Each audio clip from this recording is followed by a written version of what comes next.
प्रिय विद्यार्थियों और मित्रों नमस्कार। हायर मैथमेटिक्स के इस वीडियो लेक्चर में मैं आपका स्वागत करता हूं और उम्मीद करता हूं कि आप सभी स्वस्थ होंगे, खुश होंगे और बढ़िया से पढ़ाई कर रहे होंगे। पिछली क्लास में हम लोगों ने न्यूमेरिकल इंटीग्रेशन के टॉपिक के ऊपर काफी कुछ चर्चा करी है और न्यूमेरिकल इंटीग्रेशन में लगभग हम लोग अब टॉपिक को फिनिश करने की कगार पर है। हम लोगों ने न्यूमेरिकल इंटीग्रेशन में जितने भी इंपॉर्टेंट फार्मूलाज होते थे उन सभी को स्टडी कर लिया है। न्यूटन कोट फार्मूला से वो सभी कैसे बने हैं ये भी हम लोगों ने सीख लिया है, समझ लिया है। आज हम लोग दो फार्मूलाज के ऊपर बात करेंगे and that formula is Weddle's rules and Boole's rule. दोनों ही न्यूटन कोट फार्मूला से ही डिराइव हुए हैं। आपको क्योंकि बहुत हद तक चीजें समझ में आ चुकी है इसलिए हम लोग इन दोनों ही टॉपिक्स के ऊपर शॉर्ट में बात करेंगे और इनको जल्दी समाप्त करेंगे। ठीक है, सबसे पहले हम लोग बूल्स रूल के ऊपर बात करेंगे एंड कई लोग इसको बुलीज भी बोलते हैं, वो अपने अपने प्रोनाउंसिएशन के ऊपर है। न्यूमेरिकल इन मेथड्स के जो दूसरे टॉपिक्स हैं like interpolation and other topics, वो सभी एक प्लेलिस्ट में हम लोगों ने बना के रखे हुए हैं, संजो के रखे हुए हैं, ताकि एक ही जगह पर आपको सारे के सारे वीडियोस मिल जाएं। आप चाहें तो वहां जाकर उनको देख सकते हैं। Now let's start the Boole's rule, है ना। क्या है बूल्स रूल? देखो, न्यूटन्स कोट फार्मूला है, उस न्यूटन कोट फार्मूले में जब हम लोग n is equals to 4 substitute करते हैं तो जो हमारे पास में x0 से x0 plus 4h fx dx के लिए फॉर्मूला बनता है, ठीक है ना, वो कुछ इस रूप में होता है। दैट फॉर्म है ना। फोर्थ फॉरवर्ड डिफरेंस है ये, ठीक है। एंड नाउ जब यहां पर हम लोग del y0, del 2y0, del 3y0, del 4y0 इनकी वैल्यूज को सब्स्टिट्यूट करते हैं in terms of y0, y1, y2, y3, y4, so we will get what? We will get this one 2h by 45, 7y0 plus 32y1 plus 12y2 plus 32y3 and 7y4। ये y4 है, not y8 है, ठीक है, सही कर लीजिएगा इसको।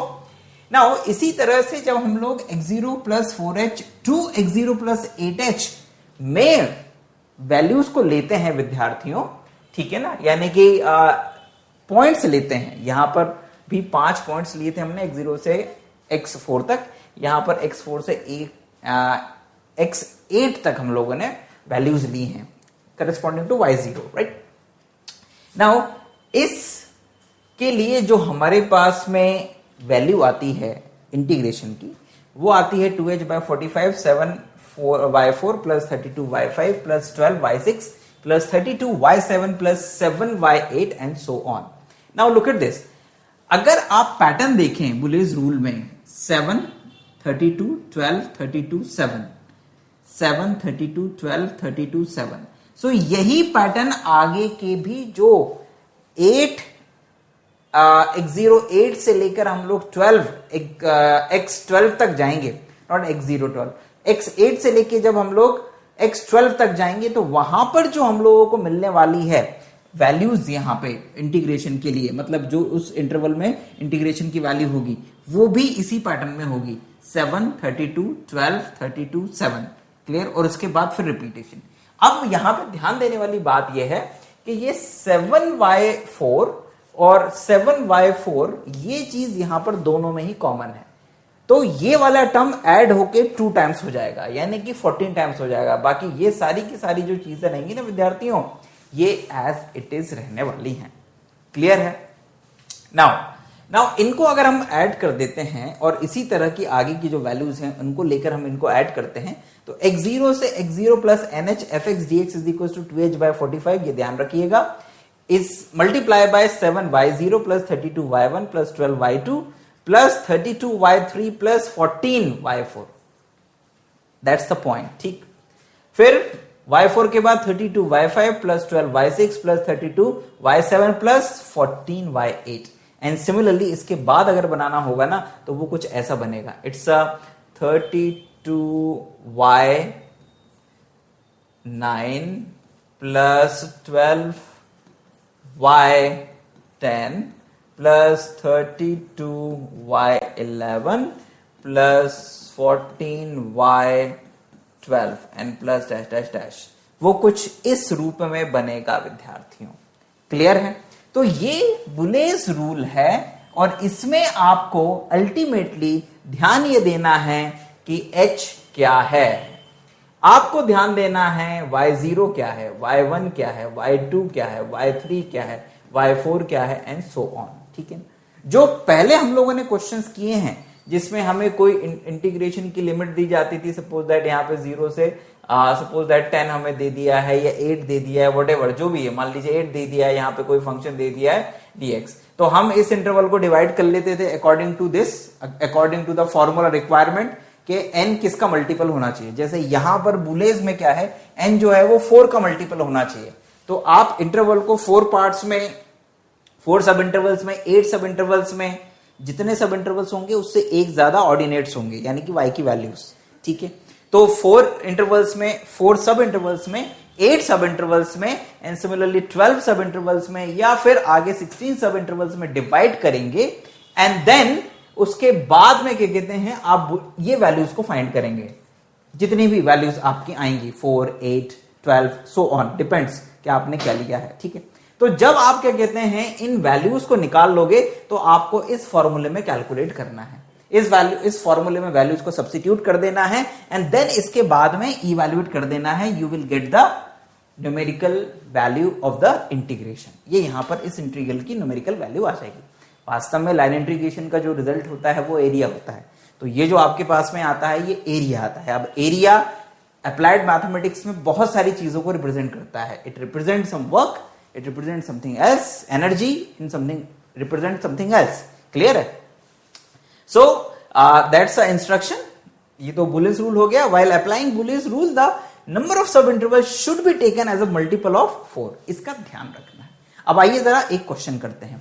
इस तरह के जो क्वेश्चंस हैं ये तो तुम लोगों ने काफी कर लिए हैं। अगर कोई फंक्शन दिया जाएगा, सपोज दैट ये 0 to यहाँ पर 8 दिया है और यहाँ पे e to the power suppose that minus x square दिया हुआ है, यहाँ पे साइन एक्स दिया हुआ है, dx दिया हुआ है। अब मान लो अगर यही क्वेश्चन तुम्हें सॉल्व करना पड़ जाए बुलेज रूल से, तो कैसे करोगे? बहुत ही सिंपल है। आपको अगर कुछ नहीं दिया है तो आप इस 0 से 8 इंटरवल को डिवाइड कर दोगे 8 पार्ट्स में, तो you will take h is equal to 1। अब h इज इक्वल टू 1 लोगे तो उसके अकॉर्डिंग फिर तुम्हारा x0 से लेकर x8 तक आएगा। x0 आएगा 0, x8 आएगा 8, उसके अकॉर्डिंग y0 से लेकर y8 तक वैल्यू निकालोगे।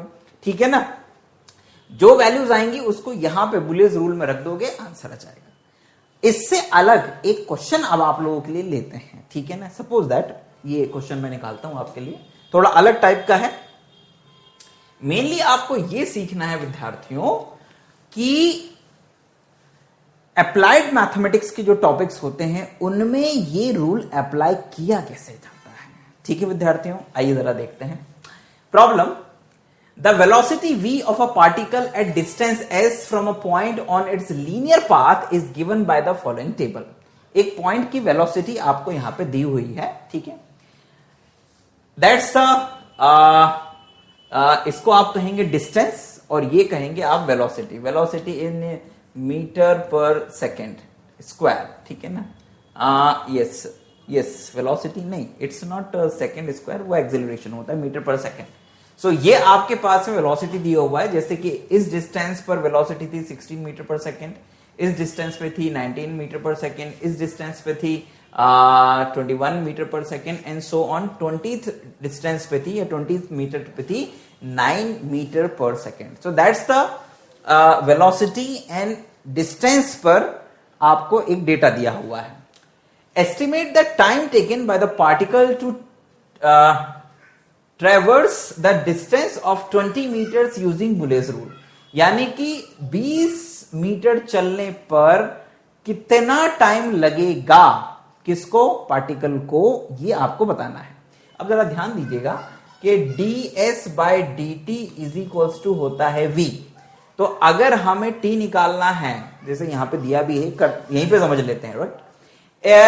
इफ पहले ये समझना जरूरी था कि निकालना क्या है, क्लियर है।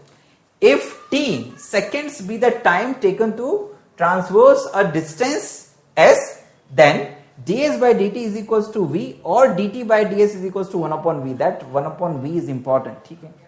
से y, इसको हम लोग y कह देते हैं, क्लियर है। Then when you integrate this, है ना, जब आप इसको इंटीग्रेट करते हैं तो यहां पर इंटीग्रेशन के बाद में आपको मिल जाएगा ये ds, तो आप इसको ऐसे कह सकते हैं दैट्स y।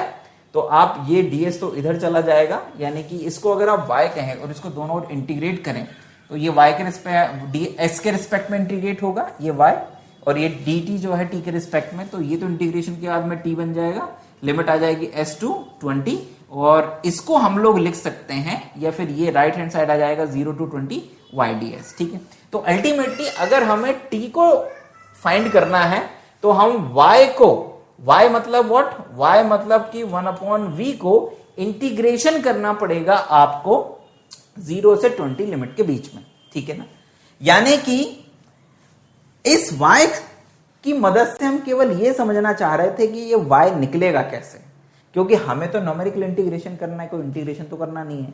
हमें तो y1 y2 y से लेकर y20 तक की वैल्यू चाहिए, y0 से लेकर y20 तक की। ठीक है ना, और जो भी वैल्यू आएगी उसको बुलियस रूल में हम लोग फिट कर देंगे। So here h is equal to 2.5, यहाँ पे जितना डिस्टेंस दिया है तो that's h is equal to 2.5, n is equal to 8, also y0 is equal to 1/16, ये दैट्स y0। तो y कैसे निकाला जाएगा बच्चों, y is equal to 1/v, और ये आपको v दिया हुआ है। So y0 is 1/16, y1 is equal to 1/19, y2 is equal to 1/, यहां पे कितना लिखा हुआ है, 4 लिखा हुआ है। ओके,